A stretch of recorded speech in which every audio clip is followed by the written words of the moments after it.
Contract वाली बहू। नरेश की माँ अपने बेटे से मिलने दिल्ली आ रही है। इस बात का पता चलते ही नरेश के दिल में हलचल मच जाती है। नरेश अपनी माँ के स्वागत की तैयारी में लग जाता है। साथ ही उसे डर भी सताने लगता है कि उसकी माँ कहीं अपनी पुरानी जिद पर फिर से बैठ ना जाए। हे भगवान, इस बार बचा लो, अगले साल पक्का माँ की जिद पूरी कर दूंगा।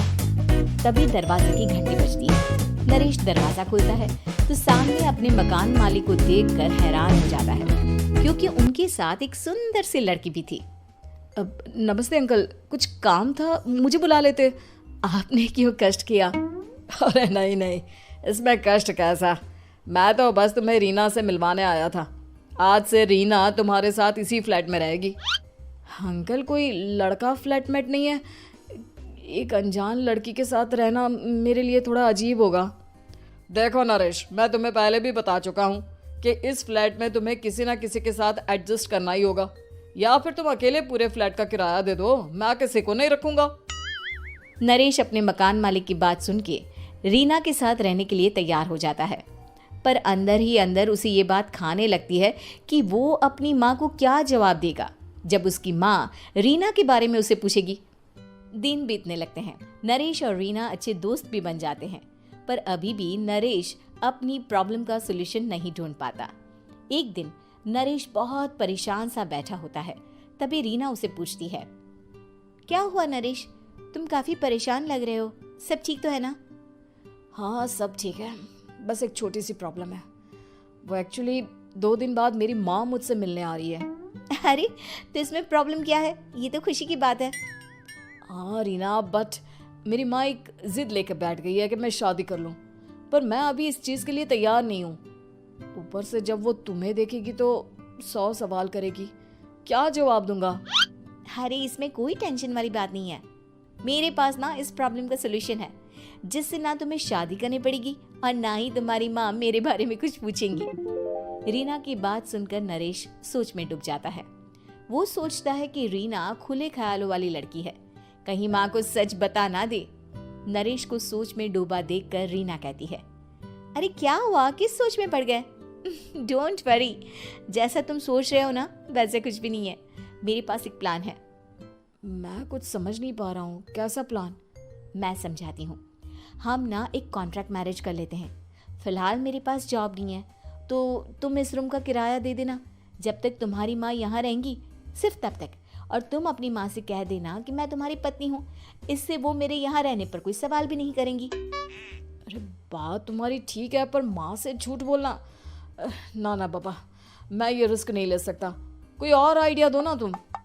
देखो मंजूर हो तो बोलो, वरना सच बता दो, मुझे कोई प्रॉब्लम नहीं है। रीना की बात सुनकर नरेश सोच में डूब जाता है। बहुत सोचने के बाद जब उसे कोई रास्ता नहीं मिलता तो वो रीना के बताए हुए रास्ते पर चलने के लिए तैयार हो जाता है।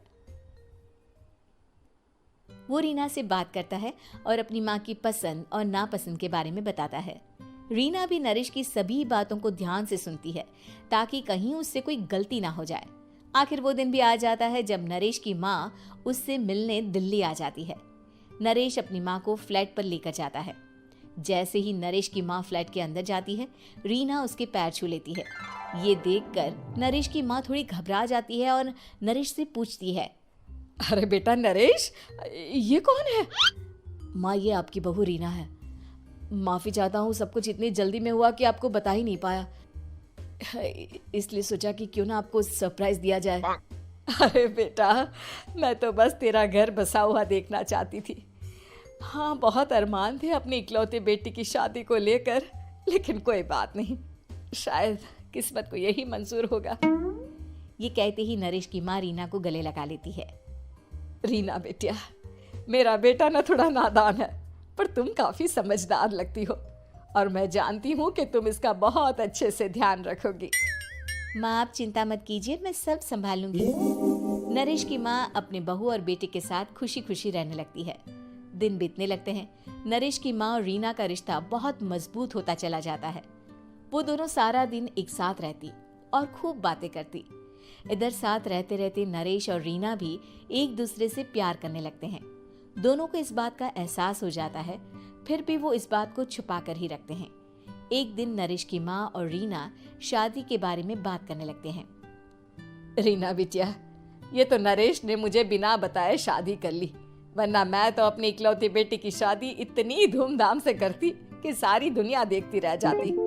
अच्छा माँ, आप ऐसा भी क्या करती नरेश और मेरी शादी में जो दुनिया देखती रह जाती? अरे बिटिया, एक माँ के अरमान तुम अभी नहीं समझोगी। मैं तो अपनी बहू को एक रानी की तरह लेकर आती और शादी भी बिल्कुल शाही अंदाज में करती, पर मेरे तो सारे अरमान ऐसे ही रह गए। खैर, मुझे तो अपने बेटे और बहू की खुशी चाहिए बस। ये कहते हुए नरेश की माँ की आंखों में आंसू आ जाते हैं। रीना भी ये सुनकर ख्यालों में खो जाती है, क्योंकि वो भी मन ही मन खुद को नरेश की पत्नी और उसकी माँ की बहू मानने लगी थी। शाम को जब नरेश ऑफिस से घर आता है तो रीना खुद को रोक नहीं पाती और नरेश के सामने उसकी माँ को अपने और नरेश के रिश्ते का सारा सच बता देती है। रीना की बात सुनकर नरेश की माँ दोनों से बहुत नाराज हो जाती है और घर वापस जाने की बात करने लगती है। तुम दोनों ने मुझसे सच छुपाकर बहुत ठेस पहुंचाई है मुझे। अब तुम लोगों के साथ नहीं रहना चाहती मैं, कल ही वापस चली जाऊंगी अपने घर। माँ, मुझे माफ कर दो, ये सब मैंने रीना के कहने पर ही किया है, वरना मैं भी आपको कभी ठेस पहुंचाने के बारे में सोच भी नहीं सकता। हाँ माँ, हमने ये सिर्फ आपका दिल रखने के लिए किया, प्लीज हम दोनों को माफ कर दीजिए। तुम दोनों ने मेरे अरमानों के साथ खिलवाड़ किया है, और वैसे भी मुझे अपने बेटे के लिए एक अच्छी लड़की ढूंढनी है, इसलिए मेरा यहाँ से जाना ही बेहतर होगा। माँ की ये बात सुनकर रीना खुद को रोक नहीं पाती। माँ, क्या मैं आपके घर की बहू बनने लायक नहीं हूँ? रीना की बात सुनकर नरेश हैरान रह जाता है। नरेश की माँ भी कुछ समझ नहीं पाती। मैं कुछ समझी नहीं, आखिर तुम कहना क्या चाहती हो? माँ, मैं वो नरेश से बहुत प्यार करती हूँ और साथ ही साथ मैं आपको भी अपनी माँ मान बैठी हूँ। आज जब आपकी बातें सुनी तो खुद को रोक नहीं पाई, इसलिए सारा सच आपको बता दिया। रीना की बात सुनकर नरेश की माँ की आंखों में आंसू आ जाते हैं और वो अपने बेटे नरेश और रीना को गले लगा लेती है। मेरे घर की बहू तो सिर्फ रीना बिटिया ही बनेगी। मैं आज ही तुम दोनों की शादी की तारीख निकलवा दूंगी, बस एक बार तुम्हारे घर वाले मान जाए। उसी दिन रीना के माता पिता भी उनके फ्लैट पर आ जाते हैं। दोनों परिवार आपस में बैठकर बातें करते हैं और शादी के लिए राजी हो जाते हैं। रीना भी कॉन्ट्रैक्ट फाड़ देती है और कहती है, सही मायने में मैं अब बहू बनूंगी, अब तक तो सिर्फ कॉन्ट्रैक्ट वाली बहू थी।